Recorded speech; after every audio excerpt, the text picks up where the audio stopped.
Na calçada, dá para ver sacolas e sacos plásticos retirados do apartamento do traficante Anselmo Santa Fausta. A imagem inédita, obtida pelo Jornal da Record, foi registrada no dia 28 de dezembro de 2021. O caso Vinícius Gritzbach é, além de muito comentado, um dos mais misteriosos da atualidade. Em vários acontecimentos chocantes como esse, a dúvida se dá porque ninguém parece capaz de executar a ação ou sequer tem motivos para tal. No entanto, nesta circunstância, o que ocorre é que o empresário teria desentendimentos tanto com a polícia quanto com o primeiro comando da capital, o PCC, e por isso existiam suspeitos dos dois lados. Vinícius trabalhava como corretor de imóveis de luxo, mas teria se envolvido com integrantes da ação criminosa e os ajudado a lavar dinheiro do crime organizado. E agora, mesmo que ele tenha partido, os desdobramentos de sua história continuam. Recentemente foram expostos os supostos envolvimentos de advogado, delegado e novos suspeitos de terem atentado contra a vida dele. E tudo isso você acompanha agora, aqui no Biografia do Crime. Envolvimento do Xará. Como aqui no canal temos uma cobertura completa e única sobre esse caso, já é de conhecimento geral que, além de delatar, Vinícius tinha contado para a polícia sobre o seu sequestro, que ocorreu entre o final de 2021 e começo de 2022, a depender da fonte. Já nessa época, a relação entre Gritzbach e alguns membros da estava estremecida, e por isso ele foi chamado para uma conversa junto a membros do PCC. Na realidade, chamar o ato de conversa foi um eufemismo, já que a verdade é que a ação foi um sequestro. As pessoas responsáveis por mantê-lo em cárcere privado por cerca de 9 horas foram os integrantes do PCC, e o intuito de tudo era descobrir o que havia acontecido com milhões de dólares em bitcoins que Gritzbach supostamente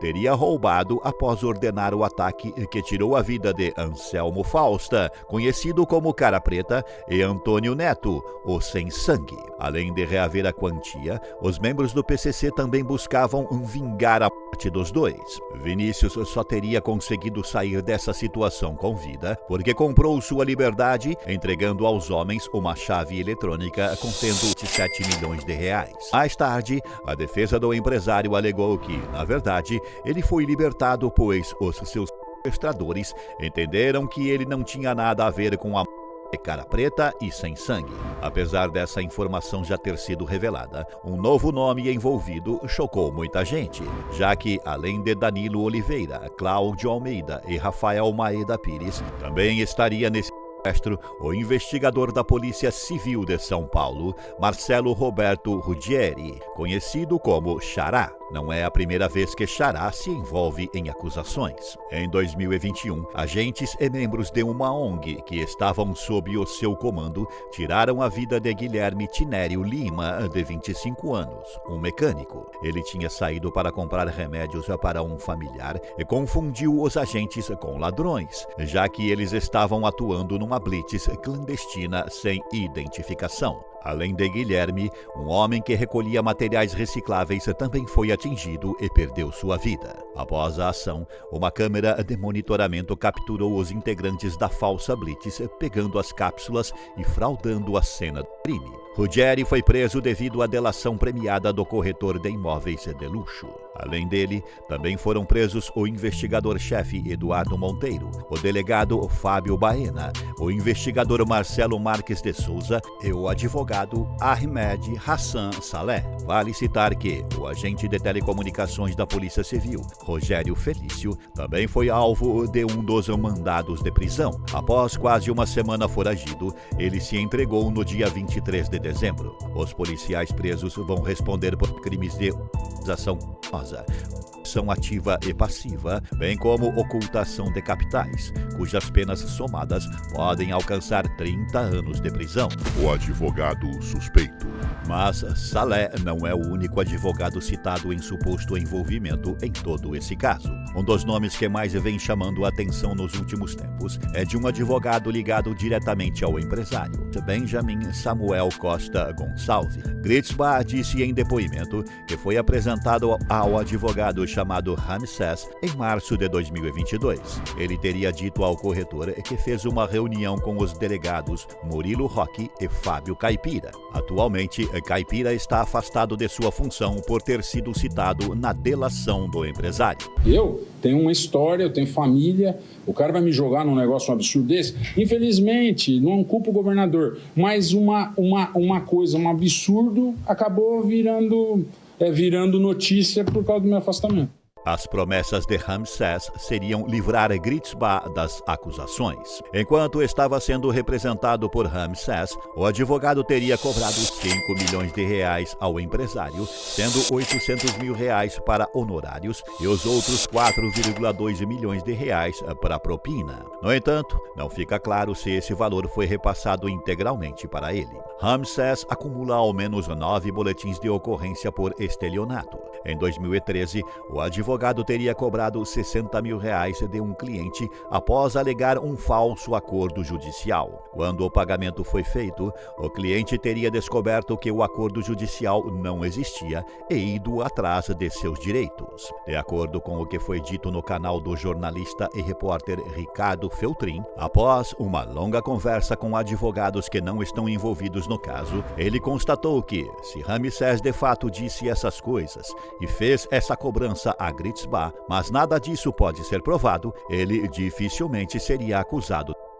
Afinal, ficaria a sua palavra contra as alegações do empresário, que não está mais vivo. Sendo assim, não haveria uma maneira de culpá-lo e ele seguiria em liberdade, da mesma maneira que atualmente está. Mas Ramsés não é o único nome que surgiu nessa investigação. Invasões a cofres do PCC. Enquanto as autoridades trabalham, não param de surgir nomes, e 2 deles chamaram a atenção da polícia. São eles Valdenir Paulo de Almeida, o Xixo, e Valmir Pinheiro, conhecido como Bolsonaro, ambos policiais civis. Eles eram do Departamento de Prevenção e Repressão ao Narcotráfico, o DENARC, mas deixaram o departamento em 13 de julho de 2022.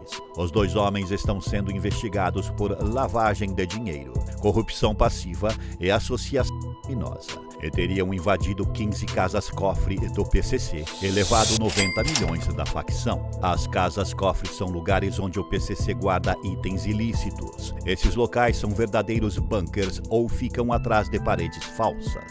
Segundo a polícia, em 25 de dezembro de 2023, ambos tentaram tirar a vida de Gritzbach quando souberam que ele poderia ter passado informações sobre o esquema para a justiça. As informações fornecidas por Vinícius ajudaram na prisão de ambos. Atualmente, a investigação do caso do empresário está sendo conduzida pelo Departamento de Homicídios e Proteção, o DHPP, e este é o mesmo departamento que ele denunciou ao Ministério Público. Carro quebrado.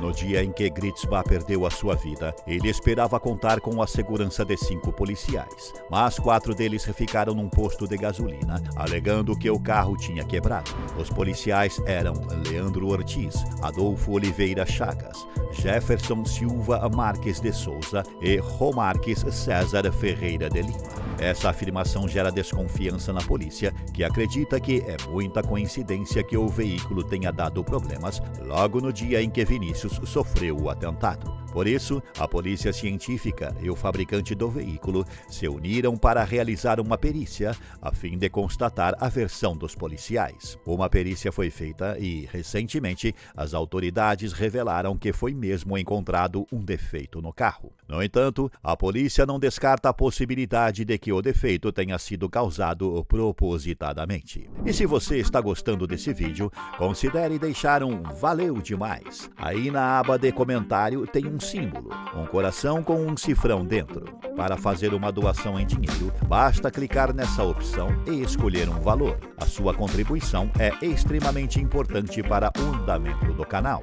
Envolvimento de Gritzbach e PCC era conhecido.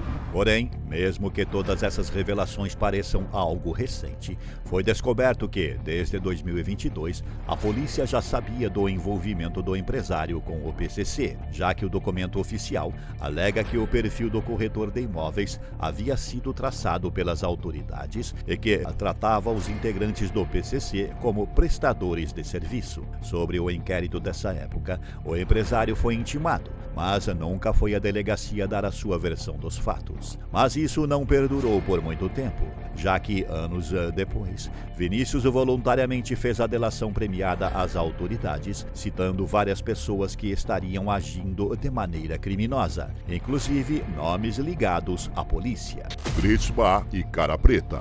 Mesmo que muitas informações tenham sido reveladas, ainda segue a dúvida de quem ordenou o ataque ao corretor. No entanto, novas informações divulgadas podem mudar o curso das investigações. É de conhecimento geral que a morte de Cara Preta é um dos motivos para a onda de ataques e desconfianças se dar entre os integrantes da facção. E quem teria ordenado a ele e de Sem Sangue é um dos motivos das animosidades terem se intensificado. Gritzbach sempre negou que ele tivesse ordenado os assassinatos, mas novas imagens podem mudar radicalmente essa versão. Foram descobertas gravações que mostram o empresário esvaziando o apartamento de Cara Preta no dia 28 de dezembro de 2021, lembrando que Anselmo foi por volta do meio-dia do dia 27 de dezembro do mesmo ano. Nas imagens, o carro está estacionado bem em frente ao lugar em que Anselmo morava, um condomínio de alto padrão em Tatuapé, São Paulo.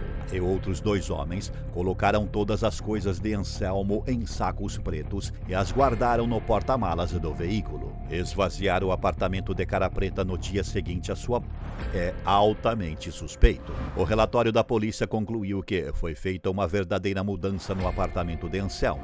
Uma testemunha disse que foi ao apartamento cumprir ordem de Gritzbach. No entanto, a delação dele refuta a informação que ele comandou a retirada de itens do apartamento e alega que foi Robinson Granger de Moura, conhecido como Molly, quem ordenou isso. Molly também está preso desde a semana passada pela Polícia Federal. Ainda segundo a delação de Gritzbach, Molly seria uma espécie de padrinho de Cara Preta. O relatório desse caso tem 18 páginas e aponta que Anselmo seria a pessoa que permitia o de adolescentes pelo Porto de Santos, recebendo e também fazendo envio de ilícitos. Qual sua opinião sobre todos os desdobramentos deste caso? Acredita que mais nomes serão envolvidos em toda essa história? Comente a sua opinião. Quais outros casos você gostaria de ver aqui no Biografia do Crime?